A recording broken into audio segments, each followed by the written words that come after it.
Welcome to the Embodiment Podcast. This show is for you if you see the body as more than a brain taxi. It's for people interested in coming home to the body as a holistic aspect of who we are and how we live. Episodes contain practical tips, exercises you can take away, and interviews with specialists from around the world. I'm your host for today, Mark Walsh. On the show today, Amisha Ghadiali. So Amisha, I met a couple of years ago at a yoga festival, does some really interesting work with yoga, but also intuitive therapy, mentoring people. And she's also the host of a podcast called The Future is Beautiful, which I actually do listen to. So it's really nice to have you here today, joining us from Bali, right? Yes, thank you, Mark. It's a real pleasure to be on your show. And to place people, like what's your story with the body? How did it start for you? Well, I didn't have a very healthy relationship with my body for most of my life. I found sports and things at school particularly terrifying. I didn't enjoy the competitive nature, and I thought it was more fun to find ways to be off games, and that it also gave opportunities to go and smoke and do other naughty things whilst people were doing sports. I had no idea you were a bad girl. I would never have guessed. Oh my God. Okay, so you didn't like the sports. So many people on this show say they had a bad experience at school with sports and games. So that was the start for you. You were like, okay, I'm not into that. Totally. Then as I kind of got older, I did start to realize that my body was quite weak because of the wild antics that I enjoyed, and the fact that I didn't really have the counterbalancing of ways of really strengthening myself. And then I had a series of traumatic near-death experiences, which one of them included being driven over by a four-wheel drive pickup truck, actually over my legs. In fact, I had one wheel go over the back of my hair and I could feel it pulling on my head, and the other one went over my thighs, and then when he stopped, the back wheel was resting on my thighs. And so obviously that gave me a lot of pain and a big physical experience to work through, and an opportunity to make friends with my body. But I didn't take it that quickly. And I spent a number of years, actually 8 years, with pain every day in my legs, feeling like that was just the only option. And then I realized that was ridiculous because I wasn't even 30. And I had survived this, accident that was completely unbelievable that happened, but I did not have to be in pain every day for the rest of my life. And so I went and found support for that. And one of the things that I found was yoga, which I had always kind of enjoyed. And I've always been very in tune with the spiritual and the wider aspects of yoga, and growing up in an Indian family, but also kind of that part of me has always been open, which I think is why it's been harder to be in my body sometimes as well. So just to be clear for listeners, you grew up in the UK with an Indian family, just to kind of place the cultural piece here. Yes, absolutely. And so had that slightly kind of spiritual heritage, as it were, but sometimes that's a barrier to getting into the body for some people, right?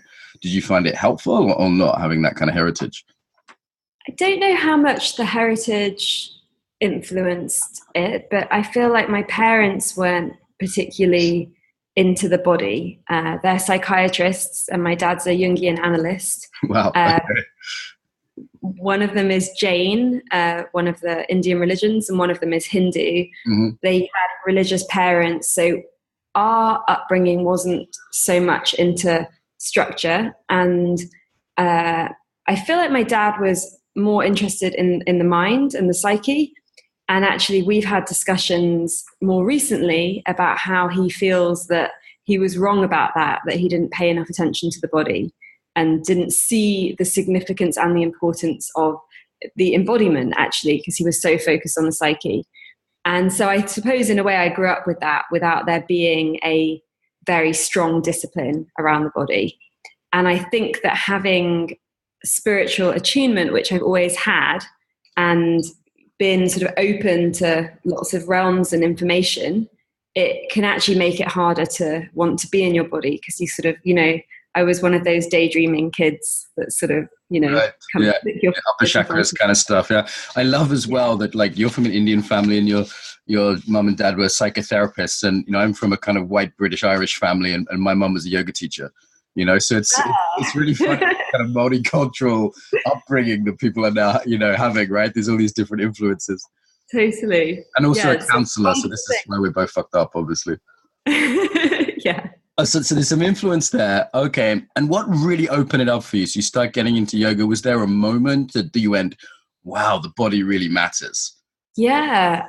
I think when I discovered the Anusara alignment principles, so Anusara being a type of yoga that's little talked about these days, because the founder fell from grace when he didn't pay enough attention to his shadow, and things were a bit out of control. And so people don't tend to talk about being an Anusara teacher, but it has these very beautiful alignment principles, and it also really integrates theming and sort of the heart. So for me, as somebody that didn't enjoy being in my body, the fact that there was always something bigger going on in the classes that I could kind of focus on, a teaching that I could be moving my body to, helped me to get in. And then I found that these alignment principles basically got my legs pain-free. And as long as I do them, I'm good with my legs.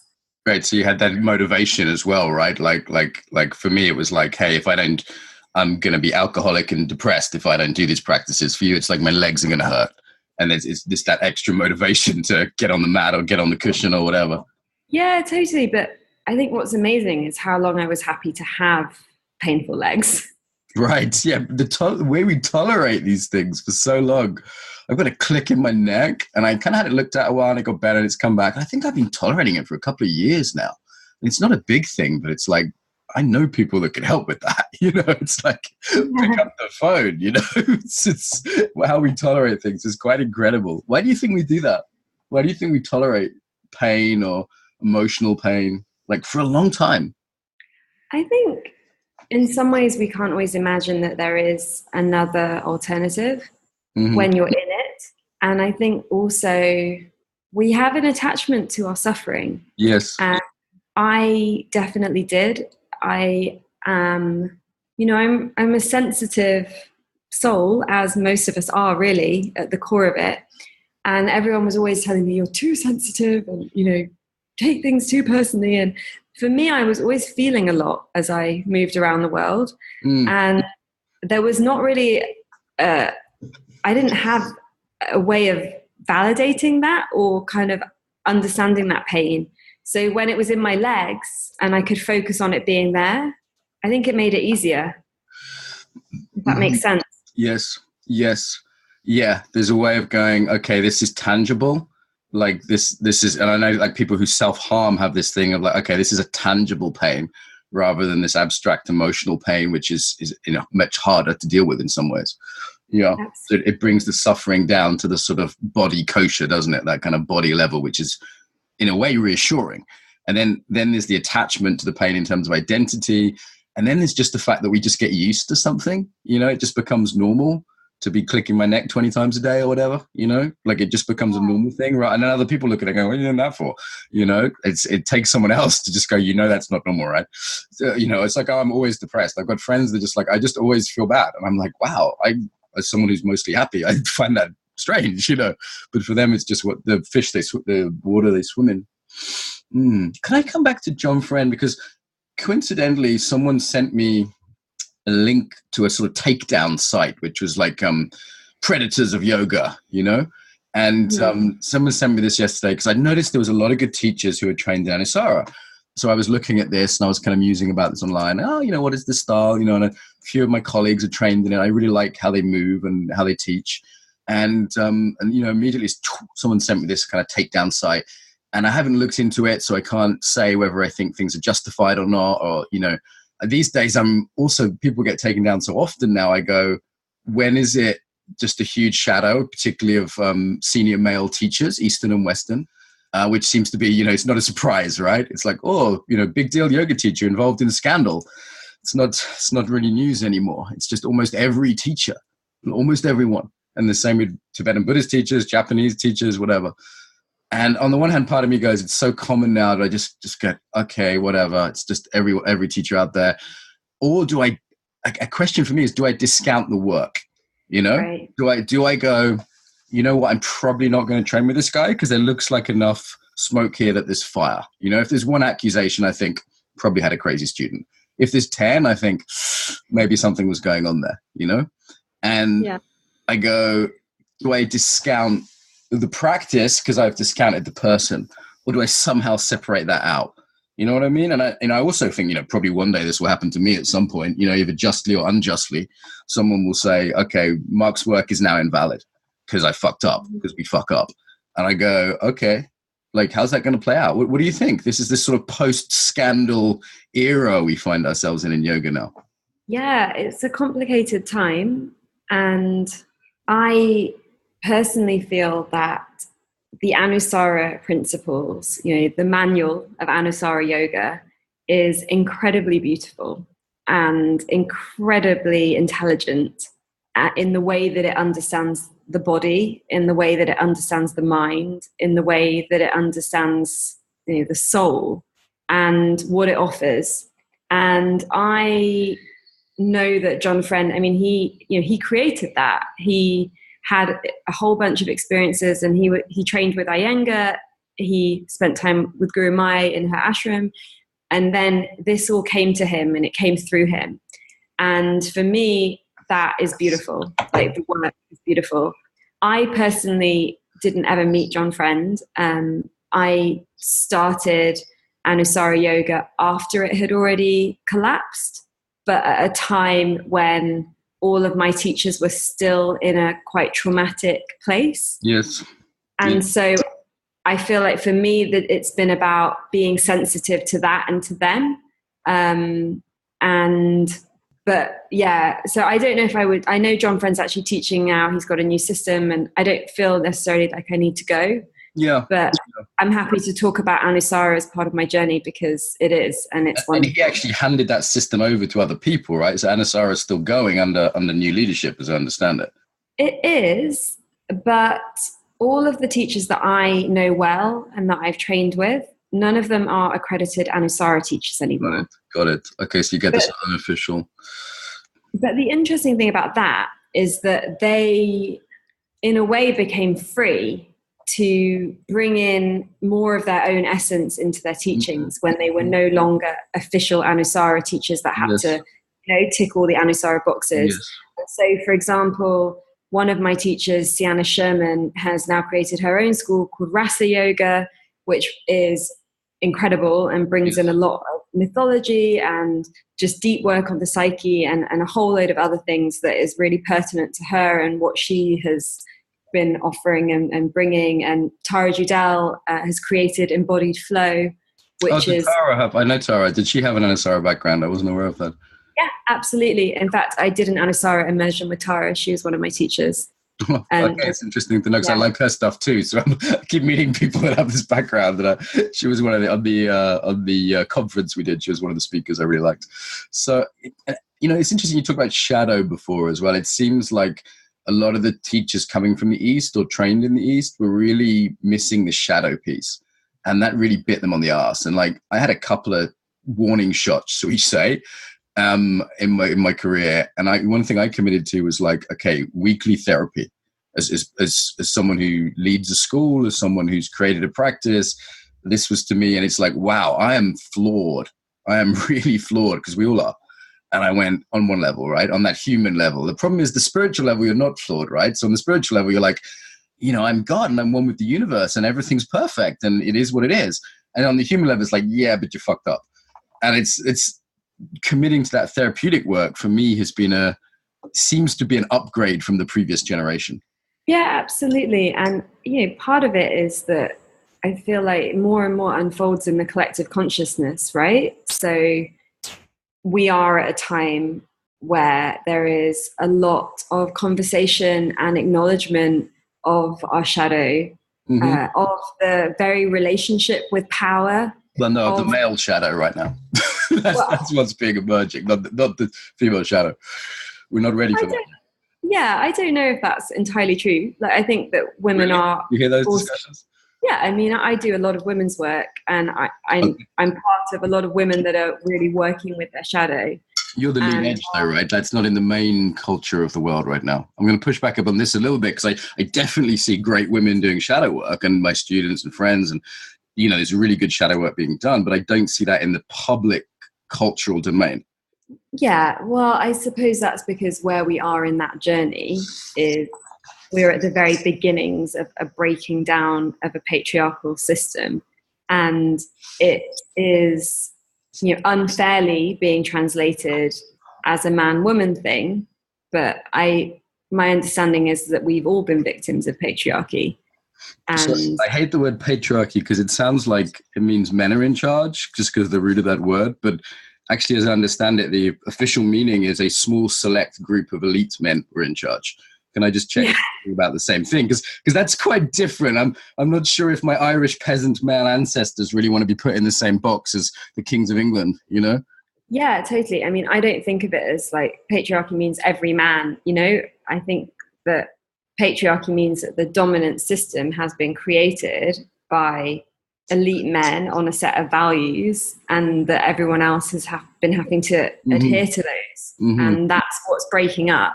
And it's unfortunate that gets translated into a kind of, it's all about the men and the men have to change. The word I think father, doesn't it? So just to jump in there, it means father. So it's kind of father hating that's coming in, I think. Yeah. But, it's a process. And what I feel is that, okay, so we're at this stage of it now, which is an unveiling of some things that have been just part of normal life that people didn't talk about before. There's a sense, I talk to some people that feel like women are suddenly really angry and suddenly hating men. And we're like, no, we're not. We're just telling you some things that we never told you before because we didn't. It's mixed. It's a mixed bag. It's a mixed bag. But the women I know are more on the side that you've talked about. Yeah. The women I hang out with.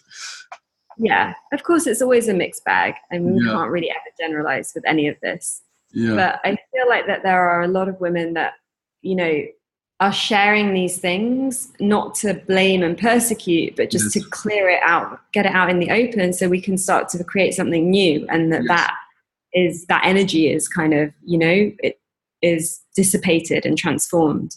Yes. No, I'm with you on that. I can meet you there for sure. Yeah. It's nice in these conversations to go, I've had several of these difficult conversations on the podcast, and it's really nice to go, okay, there I would challenge you on, and there I can meet you, as opposed to just the sort of shouting backwards and forwards. Do you know what I mean? Like we can disagree. That's okay. I might not want to use patriarchy as a word because of the linguistic associations. And I might not want to view history as simply a form of oppression where men were oppressing women. I don't think that's the best way to view a history of effective synergy, actually, mostly. And I can go, okay, there's a piece where I can meet you on and go, there's some common ground there. We both have some similar values, and then we can disagree on some other stuff and move the conversation forward. Totally. What does effective synergy mean? Men and women mostly were working together against the struggles and hardships of life. Like if you took a medieval peasant couple, mostly what they were doing was just trying to fucking survive, and they were doing that together the best they could. And mostly I don't think it was the best way to characterize history isn't men oppressing women. I think the best way to characterize it is both groups had some really fucked up disadvantages. Like in World War I, most of the people who died were men, and most of the people who sent them to war with flags were women. So is that men oppressing women, like dying in the trenches of World War I, while the women pushed them off and said, you have to go and you're a coward if you don't go? Is that men oppressing women? I don't think that's necessarily the best way to think of it. I think that men were disposable for their bodies. And then there's other ways that are coming to the surface now that women have it way worse than men. Like when I hear just all the stories of sexual harassment, for example, I go, okay, men need to be aware that this is a daily life event for many women. So I feel like there's a mutual listening to each other's pains and disadvantages. Like just this morning I was in a meeting and I heard someone talk about their divorce settlement as if they deserve that money. And I never hear a man talk about that. and never ever hear a man say, hey, I had a divorce settlement and I took some money. And there's reasons for that. You can push back from a feminist point of view, right?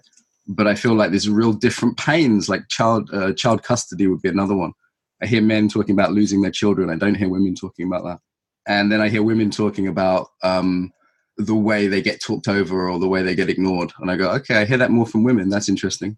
What do you think? Yeah, I mean, I don't disagree with anything you're saying. I feel like we're saying the same thing. When I said earlier, like men are just much victims of patriarchy. Everything you're saying is what I meant by that. And, the language isn't important to me. Those were just the words that came in that moment. But if there was a few African dictators, we wouldn't call that blackriarchy, right? So there's a few African dictators who make life awful for everyone in Africa, and they all happen to be black. But we don't make a name that suggests that that's the root cause of the problem. Sure. I mean, this isn't that important to me. Like discussing the link. I'm not that bothered about it. Okay. I'm happy not to use the word patriarchy with you. Whatever. I can see we're in a aligned enough place we can talk, which is the main thing, right? So how does that show up actually in embodied practice then? So let's get back to our main topic. This has been sort of subject of thought for me lately, so I may be sidetracking it. So you're in a yoga class, you're teaching a yoga class, you're doing your one-to-one therapy with people. How does some of the stuff we've talked about actually show up in the nuts and bolts of that? When you say the stuff that we've talked about, what do you mean? Well, we talked about body dissociation. We talked about cultural factors. We've talked about some of the shadow coming out, and some of these kind of things. Like, give me a sense of how because for example, I've seen you teach a class, and it was radically different than some yoga. So I'm curious some of the ways in which these and other perspectives have informed your practice. Yeah, I'm interested in unpicking our stories.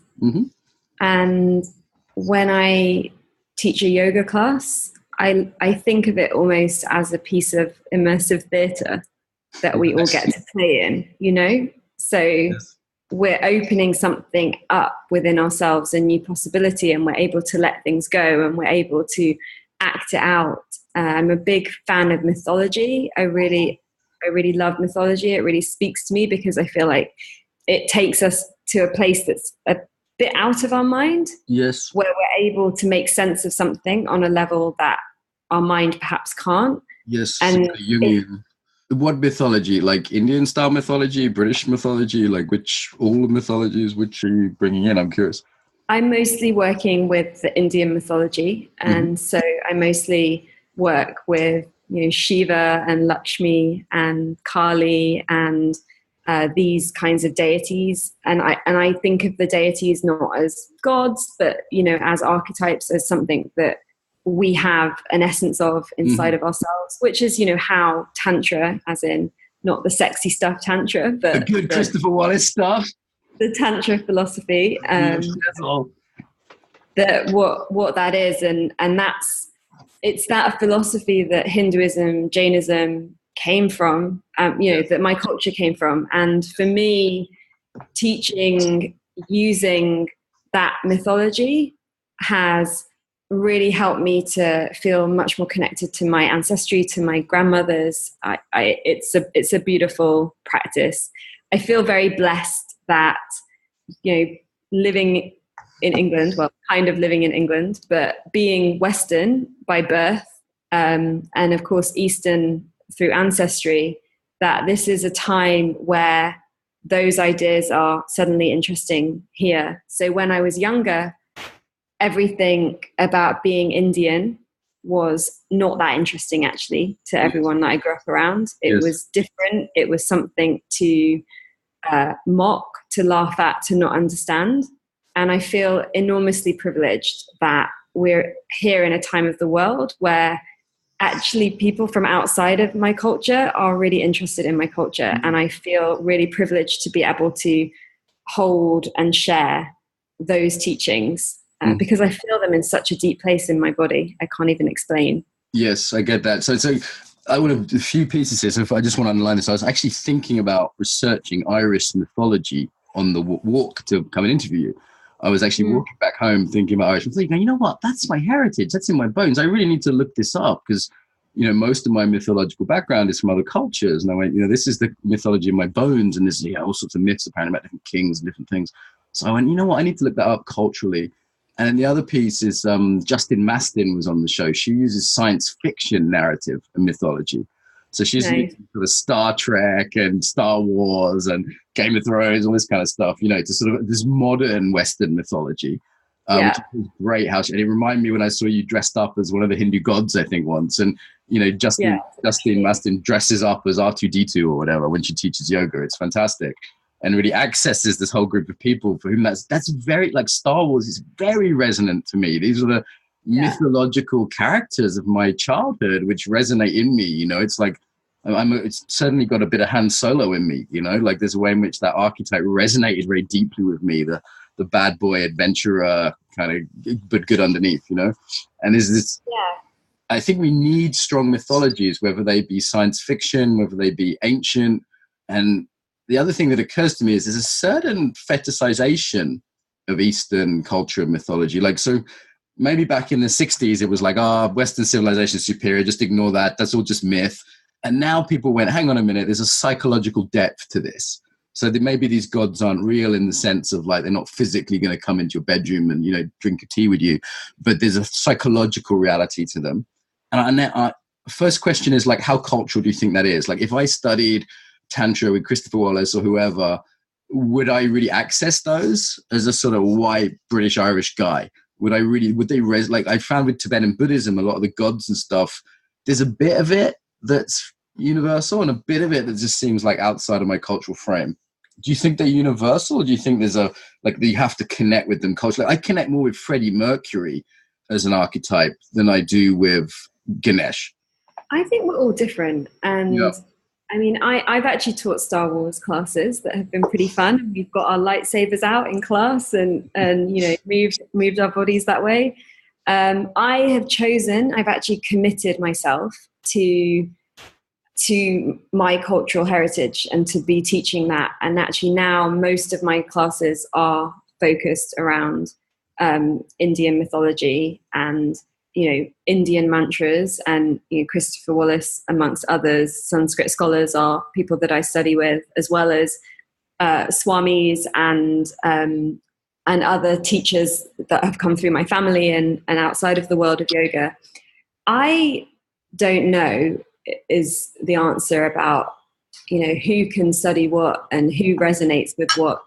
What I have experienced is that there are a lot of women and men, but I've worked more with women, so I know more about that feel a very deep connection to Indian goddesses and to that energy. And it's not my place to tell them that they shouldn't or they can't. And of course, there are probably some people that don't feel any resonance at all in that space, and it's hard to access. Yeah. And I have friends that really are in love with the Hindu goddesses and have wondered if they actually need to look more into like Sophia and Mary Magdalene and kind of try and understand more of a different cultural frame. I think it's so complicated, this notion of where we're from. And it's become even more complicated. I mean, you and I have people that are from different places just in our story. But then if you believe in past lives, then I've always felt kind of Jewish. It's weird. And like I go to Israel a lot and I always had this weird resonance and lots of Jewish teachers. It's like there's no logical reason for that.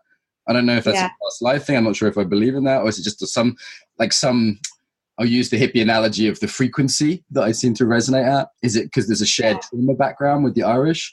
Like there's many reasons why I've always felt a bit Jewy, and I've always loved Jewish mythology and Jewish storytelling, and that's always resonated with me much more than Indian mythology. I don't know why. We're in this weird postmodern world where we're trying to find that. And I definitely do. Jung actually, talking about Jung actually said that Westerners shouldn't go into Eastern practices of mythology. He said it's a waste of time because it's not your cultural heritage. And that's a pretty radical position. And then on the other side, there's the sort of other extreme would be like, hey, you can just pick and choose culturally what you want in the sort of supermarket. And there's something fetishized about Asian cultures I see a lot in yoga and other martial arts as well, which is, by that I don't mean sexually, I mean there's an otherness to it, which is exotic. Do you know what I mean by that? Whereas maybe for you, there isn't the same otherness to it. Yeah, totally. I exactly know what you mean, and I see it, and I've experienced it, and I've been on a journey with it making me uncomfortable to just being like, you know what, the door's open, and if this practice, if this mantra lights someone up and awakens something in them, then great, it's theirs. And all I can say is that in my own journey, yes, having looked in lots of different directions over the time, whether it's in the shamanic kind of medicine ways, or whether it was Buddhism, or whether it was when I wanted to get confirmed as a Christian in my early teen years, like whatever it is, like I've experimented in different places, and I have made a choice myself that I now have one path and I'm on it, and I have no interest actually in going to other things. I've been to lots of the other things. I think that they're beautiful. I can go to them and tap into a resonant field of the teachings, you know, which is a universal field. Yes. But I have decided that in a world where it's a supermarket, yes, that I have chosen in my own practice and in my own teachings to hold one path clearly. Wonderful. I really respect that commitment to a path. You know, my old Aikido teacher used to say, without commitment, there's no real enjoyment. And I think particularly in this kind of postmodern supermarket world, it's so important to actually say, you know what, I'm going to commit to this. At a certain point, I said, okay, I'm a Buddhist. I'm a Theravadan Buddhist, and I'm going to practice this path. And that was really helpful for me in a number of ways. And then when I visited the Tibetan Buddhists in North India, I was like, oh, wow, this is beautiful and cool. And I could really appreciate it. But I was still clear that this wasn't my choice. So certainly at that point, I was like, this isn't my choice. And that's cool. And it's something different there that doesn't resonate quite the same, but I could still appreciate it and get a lot from it. Okay, so that's interesting. Do you find that there's a certain positive discrimination you get as someone who, like let's take you versus Christopher Wallis, right? So he's maybe more experienced and deeper in the work, though he looks like an American who just ate a cheeseburger, you know? And I love his work. His podcast is one of the best podcasts on here, actually. And whereas you look like, you know, an Indian goddess, you look the part. Like, is there a certain positive discrimination you get in terms of, like another example is I knew 2 Aikido teachers in Brazil. One had a Japanese heritage and one didn't. And the Japanese one got loads more students, even though he didn't speak a word of Japanese, and the Brazilian one had spent 2 years in Japan. So is there a way people project that onto you, or how does that play out? I know that when I started teaching yoga, which was of course accidental as it is for a lot of us, that there was this very bizarre feeling where I was like, wow, my skin color is actually not an obstacle for once in my life. And I had never experienced that before. So that was an interesting thing.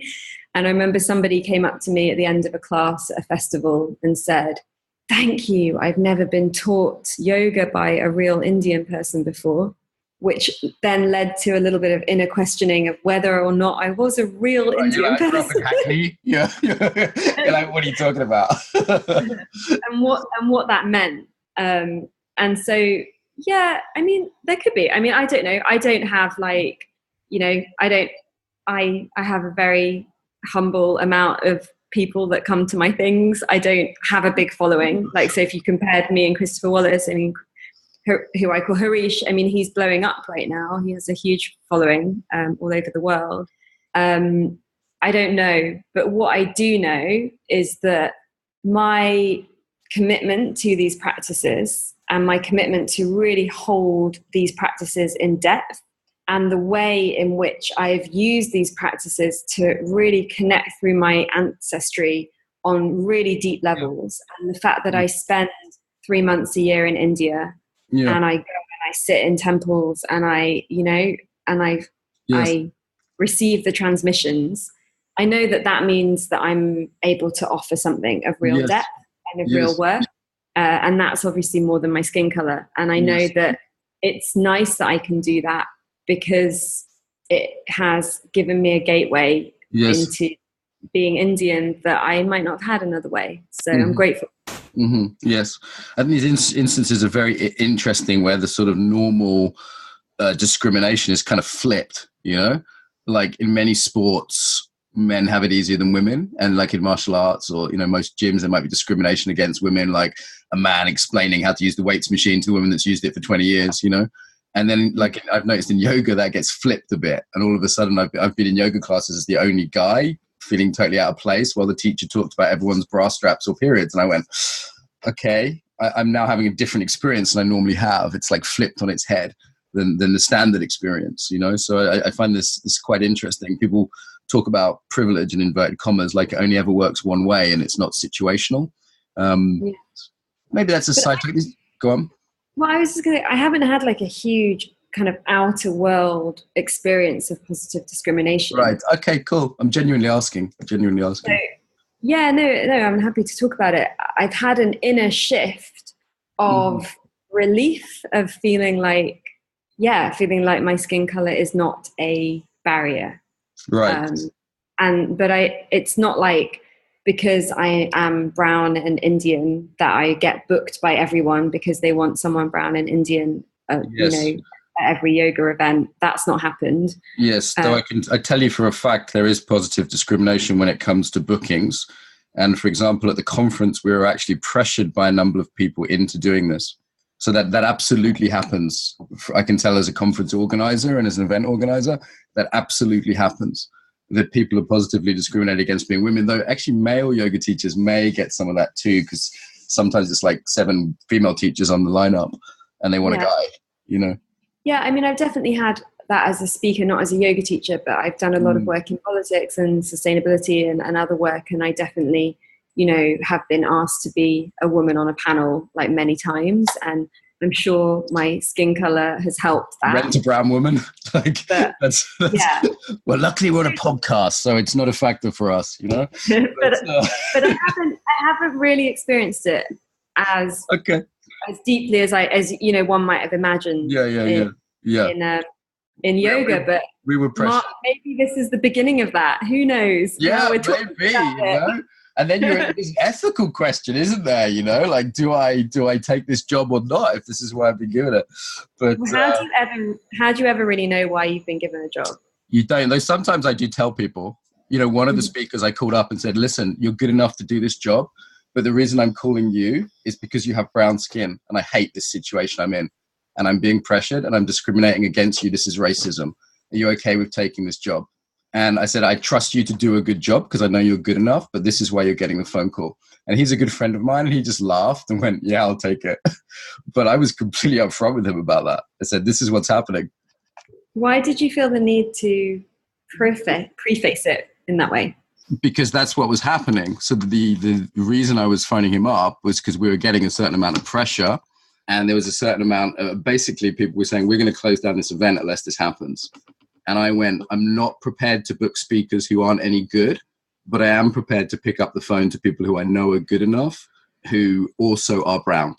And that was the only thing that saved the event from happening. It would have been destroyed in the current climate without that. And I hated doing it. And now I'm thinking about it and going, should I have done that? Should I have not? Was it a stopgap measure? What I really loved is when people introduced me to speakers from different backgrounds who were really good. That I really enjoyed having happen. But there was no doubt that people were demanding a quota, and there was 15 different groups that demanded representation, i.e. quotas, in the end. And at a certain point, I just went, I can't keep everybody happy, you know, like it's like, okay, 50% women, because we're on 40%, I think. There has to be a certain percentage of people who are non-white. And I was like, well, which percentage? According to Russian standard, Hungarian standard, British standard, American standard? Like this percentage game came in, and it's just, you know what? I don't even want to talk about it. It was just ugly, and I'm still processing where my stance is on this. You know? Yeah, I mean, I think having grown up as in you know a minority position, like it's officially called that. I'm obviously much more versed and sensitive to this kind of thinking, and I'm interested in representation, and I'm interested in what different voices or you bring to something. So, for example, with my podcast, we have an all-female team. Okay. Everyone that works on the show is female. Discrimination. I demand a man. It's we had a couple of men like editors who were lovely and great, but I just had this sense of so much of the media in the world is made by men, and how would it shift it? It's just an experiment, really. Yeah, how would it shift it if it's all women? If it's all women making every decision and and it's very harmonious. We're very much enjoying it as an all women team, and we have like a different when we had a male editor. Often the edits came late at night, and now they come early in the morning, and there's a bit more sensitivity around other people's time frame. So that's been working really well for us. And I also made a decision that the show would always alternate between a man and a woman every week. So that's happening, and a commitment to making it as diverse as possible, but without forcing it. Diverse according to whose criteria, right? So like, for example, I'm technically an ethnic minority in the UK. I'm the first box on the list, which is white Irish. That's the first ethnic minority box you can tick on the, on the forms. But I'm an invisible one, right? And like, do you look at class, for example? So I know a lot of Indian people from Indian heritage whose families are therapists or doctors, and they're really upper class. And then my Pakistani friends, they're really much more lower class. Their parents are shopkeepers, working class factory workers, this kind of thing. Like, would you try and balance class as a factor? That's the invisible one to the Americans. For sure. And I'm not ticking any boxes. I'm not strategically ticking boxes. I'm just very open to a vision that allows for different voices, and I have that in mind when I feel into whether someone's right to be on the show, and I'm interested in age as well. So I just actually met some teenagers this week that had a lot to say, and I felt like I wanted to interview one of them. I've been trying to mix it up in terms of like people that are well known and people that no one's heard of. So of course, building something, and most people that have successfully published books and got their thought into the world are generally fairly middle class by default. Yes, and actually age is, if you actually look at it statistically, I love that you brought age in there, because I feel like so many young people are silenced, and the biggest predictor of your wealth is not skin color, it's age. Like a 50-year-old is way more likely to be wealthier than a 20-year-old. So it's in terms of power in the world, that's one of the biggest ones that's ignored, right? Like, I just don't hear many under 30s represented in different things. We're going to talk about representation. Mentoring. I'm obsessed with mentoring right now. I've got so much fire in my blood for mentoring people in this work. And I know this is something you do too. So would you speak a little bit about that before we wrap up? Yeah, totally. So I realized that one of the things that I see people struggling with the most is that bit that comes between these like peak spiritual experiences. So perhaps somebody goes on a yoga retreat, or they go on a silent meditation, or they go and take a plant medicine, and then they have all these realizations, and then how do you embody those in your daily life? How do you really bring that into who you are? And part of that for me is through having a daily practice, and practices that help to really anchor the teachings and the understandings that we have. Yes. And all of us struggle with that, at different points. And for me, sorry, after you. Yeah, well, just for me, like when I was first, changing my lifestyle, it was hard to get out of bed earlier and to do these things. And no one cared if I was doing them. In fact, most of my friends and family kind of resented me doing them because I was changing. Right. And I was homeostatic resistance in the system. Exactly. Yeah. And so what I've discovered is that people don't have that support. And my Presence mentoring program is all about being that support to somebody for 6 months. And so part of it is around planning and designing practices that will best support that individual. Yes. And then holding them accountable, but like not in a kind of, did you do your practice kind of way. Well, you could be strict mum sometimes, Yeah, but in a kind of understanding what's going on with the practices. Yes. And then the other side of the mentoring program is because I have this intuitive therapy that I work with, which is very much around looking into the subconscious and looking at subconscious patterns and trauma patterns and how they're held in the system and releasing them and also then awakening qualities that are dormant within. So from my understanding, from what I've seen now, having worked with many people over all these years, is that if you don't have an embodied sense of a quality, then you just don't have it. So for example, if you have a friend and you see them and you say, oh, you just need some self-worth, and a million people can tell them they need self-worth, and they're like, what does that actually mean? They know what it means intellectually. How? You can go on a course and you can have it for a few days. You can read a book and have it for a few hours, but it kind of drains out of your body because it has nothing to hold on to. So a lot of what I do in these sessions is we create the anchor reference point of new qualities within the body. And then my clients, they integrate these over time, they make them stronger and bigger. And it means that then that quality becomes something that's resonant inside the body of that person. So then when they have experiences that actually boost their self-worth, it has something to react with. In the same way that when we have trauma, something will happen that will trigger it and kind of set it off. So with that work, I'm helping to clear those trauma points and those triggers, and then open up other new qualities. So within the mentoring program, it's really, it's really beautiful because we're able to look at daily practices and habits and all of these kinds of things, but we're able to work at a very deep level of where the resistance coming from, or where the pain's coming from, or what else is going on underneath that. So like, so you're not able to get up and do this, but like, why? And then we're able to actually work on the root of that. Okay. We need to wrap up, unfortunately, because I love this stuff on mentoring. I've just developed a 2-year mentoring program for some of my students that I launched yesterday. And I think we need practice, community, and mentors. It's like we need to be fed, we need a house to live in, and we need a parent or two. Like these are the key pieces. And I think lots of people now have a practice, but not necessarily the community or the mentors. So I think this is so vital. And I've just, I'd love to talk about that more privately. If you're happy to, I'd love to chat more with you about that subject because I want to get better at it.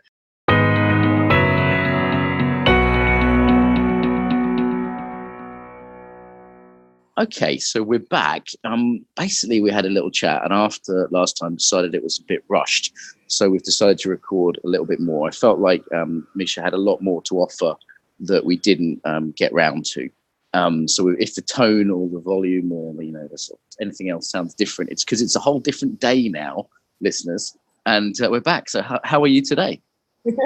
I'm good today. Yeah, very well. I don't like to fool listeners. I like to let them know what's actually happened. So we were talking, I think, a little bit about mentoring, and this was a juicy topic for both of us. So why don't we go back to that? Yeah, brilliant. What do you see as the role of a mentor as opposed to, say, a teacher or facilitator or a therapist? I feel like mentoring is something slightly different because it's much more like tailored, and it's much more about kind of working with that person's vision. So I feel like with teaching and facilitating, it's often more a group thing. They've got something that they want to share. Yes. And you choose to go to it. Whereas with mentoring, it's different to therapy because it's, I don't know, my mentoring program uses intuitive therapy. So it has a very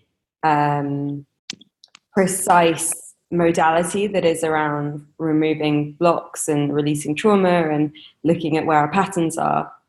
But what I find interesting is that the framework of the mentoring program and like what it is designed to bring in can be used in very different ways by different people, depending on what their priorities are.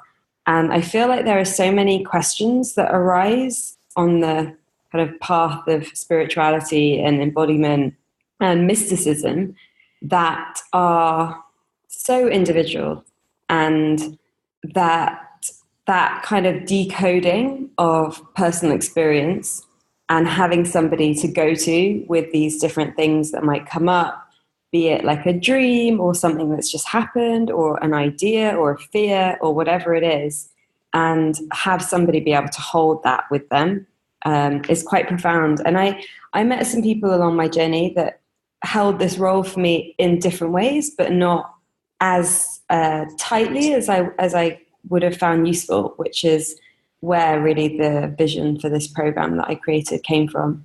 Yes. So I think a mentor, as you say, is much more individually focused, and your development is the focus as the mentee, rather than the sort of a teacher who has an agenda of getting across a body of work or developing you in a tradition or selling you something even. It's like a mentor's just there for your development. And that, especially in these fields, is highly individuated. It's highly, there's things that come up, which on the one hand are totally unique, so need one-to-one attention.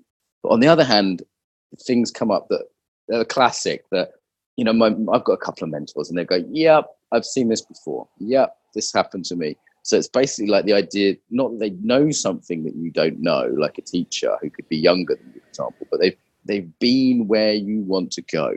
Yeah, absolutely.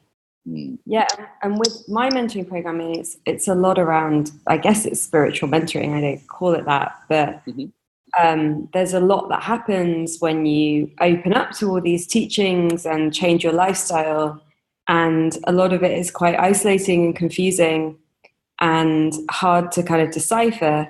And so having somebody to talk directly about that, and a lot of the people that I work with are in a place where they're really opening up their intuitive field. And so a lot is happening in that space in terms of experiences that they're having. And I'm always surprised by how many of them I've had, you know, when I talk to them. Yeah. And I'm able to be like, oh, yeah. Don't worry about that. Like, that is part of this path, and it you know, might mean this, and this, and how does it feel for you? And, you know, able to kind of work through it that way. Yeah, I've never, you know, for example, like some of the things that crop up could be quite disturbing if you didn't know that they're a stage, or if you didn't know that other people have been through it. Like I had a friend that would shake a lot when he was meditating. And then, you know, he went to a mentor and said, oh, yeah, this is called riding the rapids, and this is how long it lasts, and this is what causes it, and this is how you probably want to move through that. And he was really quite disturbed until he had that mentor sort of say to him, yeah, this is something I've been through, and this is how you work with it. You know, I think it's super useful. I often end up mentoring on quite practical things about people's businesses as well.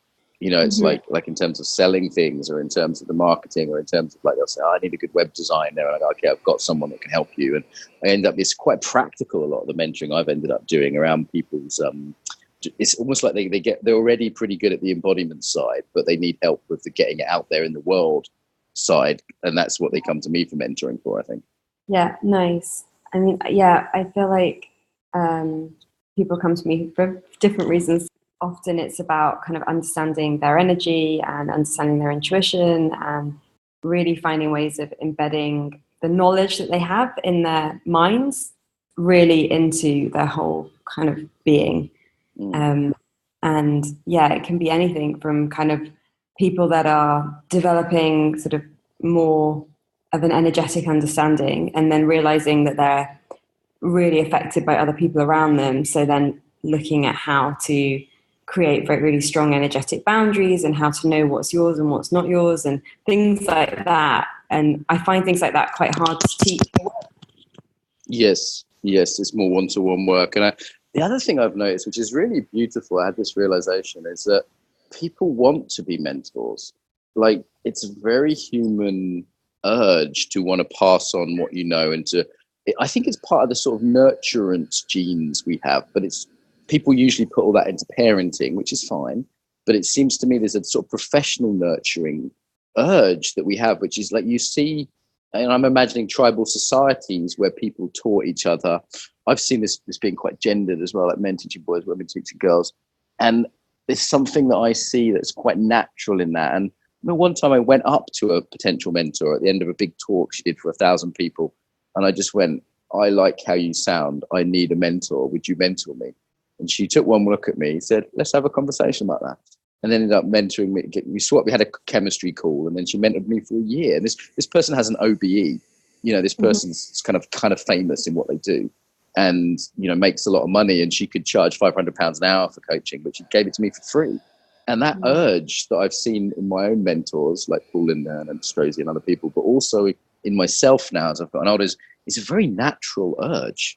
Yeah, absolutely. It's a very human thing. I find it to be really fun. You know, we have very deep moments. Sometimes there's tears, but there's a lot of laughter. And getting to be with someone on a journey for a long period of time and be part of the movement of their life during that time is an enormous pleasure, and it does lead to a lot of laughter as you get to know each other better, for sure.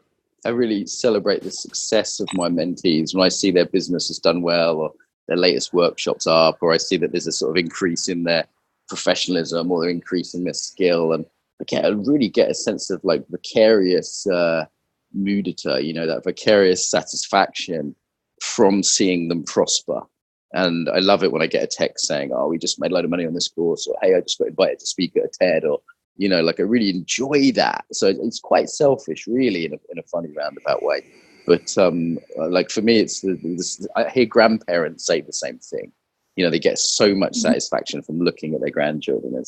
There's a similar and very human thing that we, in a world where we think we have to trade everything, has maybe been forgotten a little bit. Mm.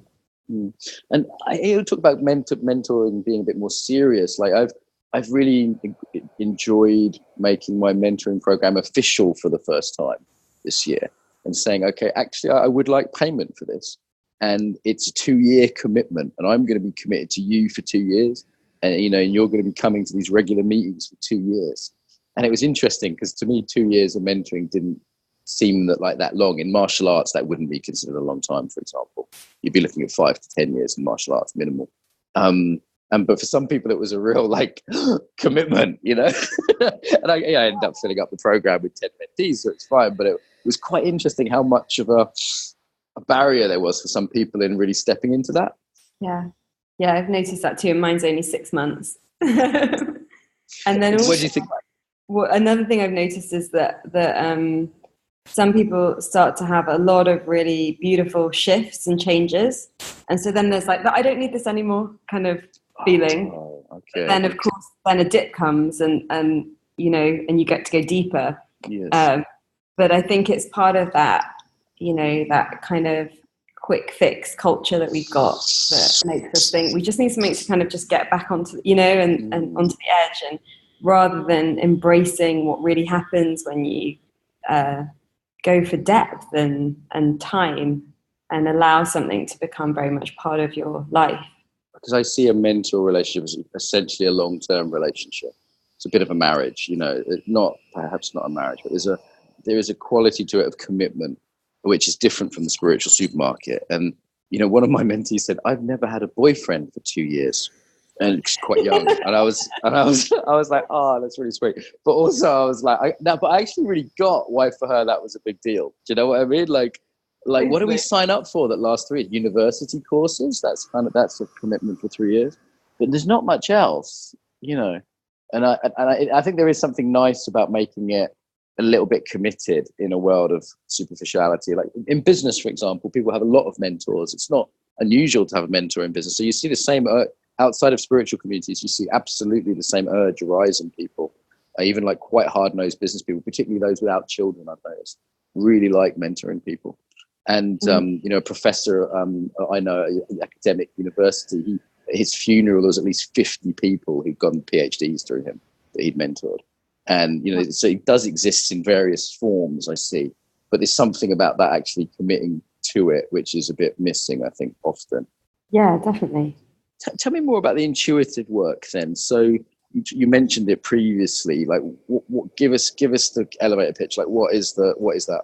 I don't know if I like to elevate a pitch. I was just thinking, what a terrible way to bring this person's out. This is like the worst framing I could have given you. Yeah, I'm also like in Bali, you know. I'm in Moscow, baby. I'm working with McKinsey tomorrow. Yeah. So, I'm just like looking out right now into the jungle, and yeah, I'm definitely not pitching anything. But the intuitive healing, it's intuitive therapy. It's very beautiful work that is all around looking at subconscious patterning, and it. I mean, in a way, it's energy healing. Like if people have experienced that before, but it's much more directed like actually into the psyche. And I really like to talk and share everything that I'm seeing and everything that's happening, so that the person that I'm working with can really track it, and they kind of learn how to do what I'm doing a little bit in a way through me kind of sharing what's going on. And so what happens is someone comes to me and we talk a bit about what it is that is going on for them, what they want to shift. And then essentially I kind of, we go into like a sort of meditation, and I see kind of images that from their subconscious, kind of it's very much in their language, and they relate to patterns, experiences, traumas that are being held in the system. And so it might be something like, you see that person as a 5-year-old, like sitting at a party, not wanting to talk to any of the other kids. And so then you're able to, release the trauma of not having anything to say, or not being accepted or being judged, whatever these different things are that come up around that. And so I just kind of get what that information is, what it is that they want to clear and that they're ready to clear. And we do it together through our breath. And in that space that arises, we plant what I call seeds, and essentially they're qualities that are dormant within. And the way I like to think about this is, if we lived in perfect families and perfect societies that were really geared around, our utmost development, then there are so many qualities that we would develop. Some of them very human qualities, and some of them maybe a bit more mystical. And because we don't, it's like we've got this almost like this bag of seeds in our garden shed of all these different qualities that we haven't really worked out what to do with. And the way that I see it is that if somebody doesn't have something in their system, so for example, if you have a friend and you think, they just need some self-worth or some confidence, and it's like everyone thinks that about them, and people tell them that all the time. And they're like, well, that's great, but they don't really know what that means. Like, they know what it means in an intellectual way, but they've never felt it in their body. It's never been an embodied experience of what it's like to have confidence. And so how do you get it? And what I've discovered through my own journey and through now working with many people is that you can go on a course or you can read a book or something, and you might have an experience of that quality, and then you might feel it for a week or a few days. I mean, I think about like when I went to Tony Robbins and I walked across fire, like, 10, 12 years ago. It's a state experience, a strong state experience, but then it fades, right? Yeah, I mean, it was great. And then like 4 days later, there's no way I'd walk across fire. Yeah, because your habitual embodiment had reasserted itself. Yeah. And so what I found is that in the same way that, when there's a trauma pattern that triggers with other things that are happening in our environment, if it's in our body, it's the same with qualities. So if we don't have that quality in our cellular body, then it doesn't have anything to react with. So it just kind of drips through if we have experiences that are of that nature, if that makes sense. No, and say it again. It didn't make sense. Okay. No. So if I have self-worth, then when I walk into a room and there's an experience that is resonating with self-worth, then the self-worth that's in me kind of vibrates with it, if that makes sense. Okay, so happening on a very simple cellular level. Yeah.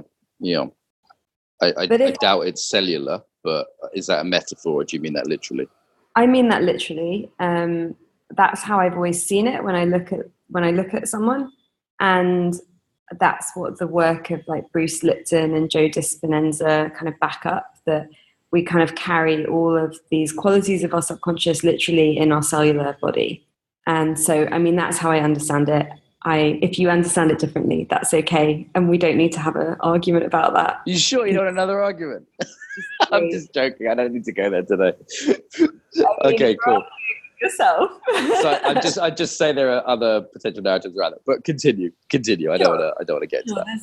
There's lots of different ways of looking at everything, and that is the one truth perhaps that exists.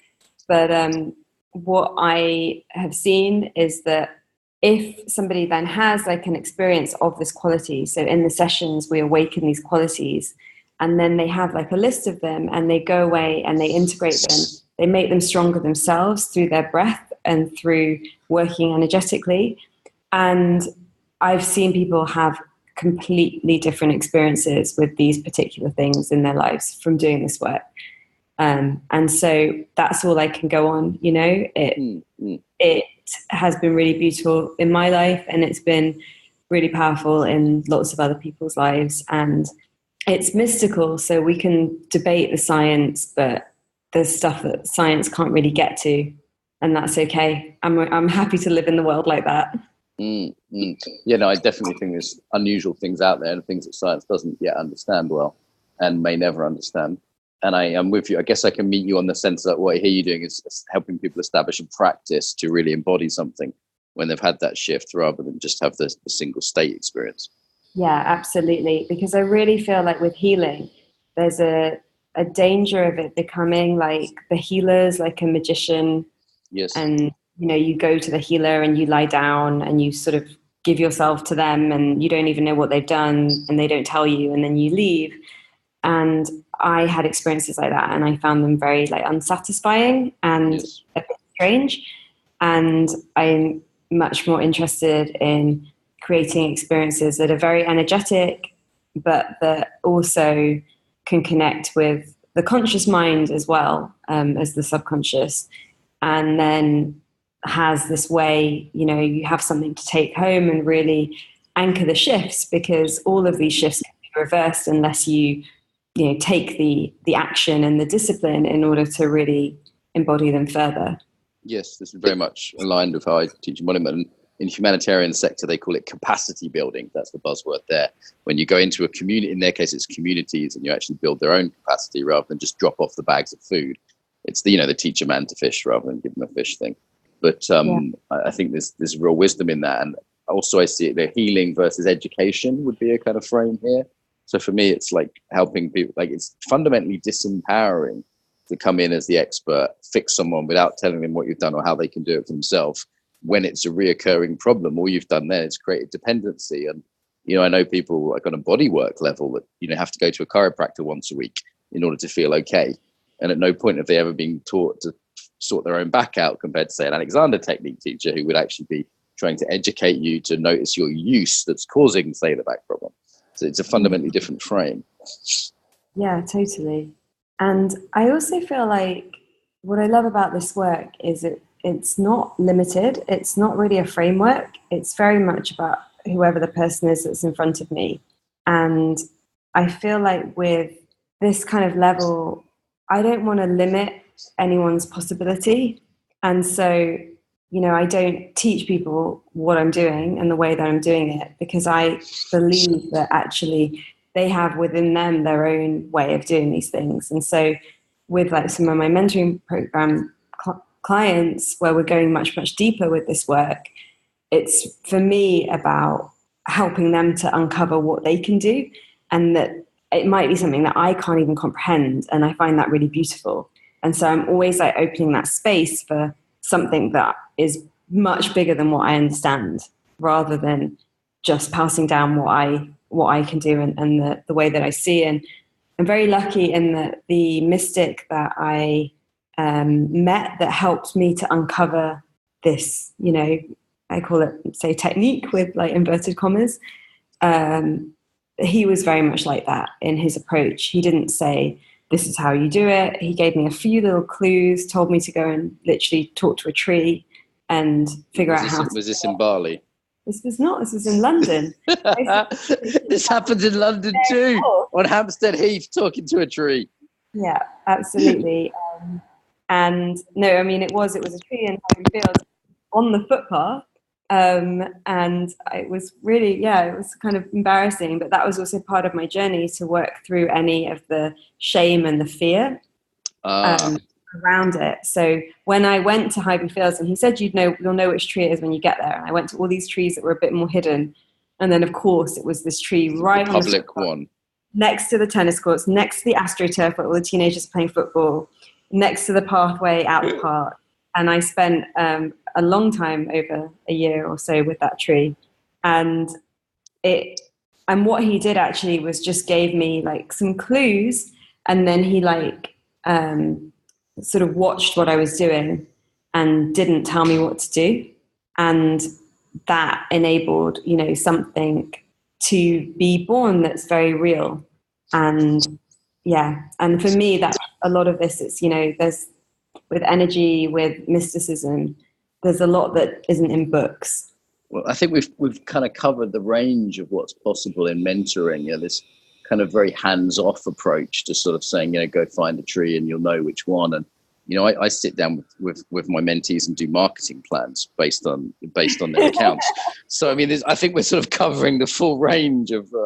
And I'm not saying one's better or worse than the other. I think there's a place for both. And there's sort of a spectrum of things we have on the show. And you're kind of maybe on one end of that spectrum, and that's okay, in terms of what could be useful for listeners. Anything to... Hello. Can I say something about that, Mark? You don't want to be put in a box. I was like you not that long ago, and So you're just an evolved version of me, that's what you're saying? I'm not saying that. I'm saying that there's a lot of fear around intuition. And there's a lot of fear around really deep connection with nature. Yes. And for me, that was very painful to go through. Yes. And I wanted things to be like neater and more like, on the surface, and a bit more like what felt acceptable. And that was not my path. That just wasn't a choice for me, actually, if I wanted to be in any way in integrity. And so I feel like I meet a lot of people that have a longing or information that they've been ignoring, or dreams that they had when they were a kid, actual dreams where they would see things, all kinds of things. And it takes them a lot of courage to come forward with them. And of course, you end up, whatever it is that you're open to in yourself is what you end up meeting more of, people that are kind of in that sphere or open to that. And, I found it really embarrassing. I didn't even tell anyone for a few years that I was doing these healings. In fact, I didn't even I put a page on my website, but I never mentioned it in my newsletter for like a year or two. It was quite a journey for me. But now I've realized that it's such a wonderful, beautiful way of connecting to the very heart of an issue. And yeah, I mean, I'm going to jump in there. I'm with you on intuition being an important thing, and deep nature connection being an important thing. So this is not something I'd argue with you about. You were, however, never like me. We are fundamentally different at our very core. So let's be clear to talk about. I often hear people in spirituality confusing type with evolution, and I'm not saying this is what you did, but it's a wider theme that I do that's potentially there, which is some people that have a more pragmatic or yang type, like myself, regularly get very tired of hearing, I used to be like you. So that's one thing I'm going to say, no, me and you are real different. And that's really beautiful and okay that we're different. Yeah. Neither of us is a broken version of the other. So I used to be very cynical about these things. No, I'm not cynical. I'm not as cynical as I look. I have a place that I like to play in that doesn't make me cynical about the other areas. There's also a podcast has a particular flavor, which is on a particular end of the spectrum. Okay, so anything to finish here then? So maybe a kind of closing message about the body. It's really about just not being afraid of whatever our bodies hold, the stories, the feelings, the pain. And when we're in a place where that's what's most prominent, it's hard to imagine that there's something else. But yeah, when we really open up to that, it's really, I'm kind of speechless actually. I was talking a lot about this earlier today, and remembering other parts of my journey where I felt very disembodied, and it's just the most beautiful thing.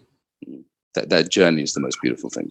The opening up to what's on the other side, and creating that really kind and respectful relationship with our body and everything that it holds.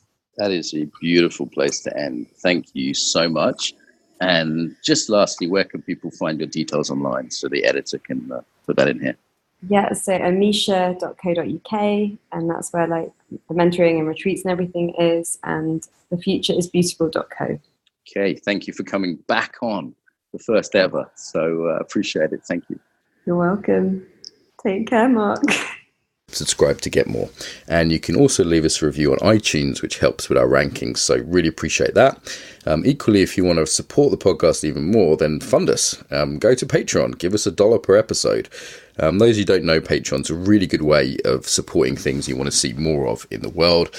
I know like so much is available for free now, and what I'd say is a lot of energy and effort goes into this podcast. I put it out there for free so everyone can get it. Maud and I work on this. Everyone that wants it can have it for free. And if you want to support us, it is really appreciated. So it's patreon.com/Mark Walsh. And of course, if you want any in-person training, you can visit embodiedfacilitator.com. There's loads more resources there too. Till next time, welcome home to the body.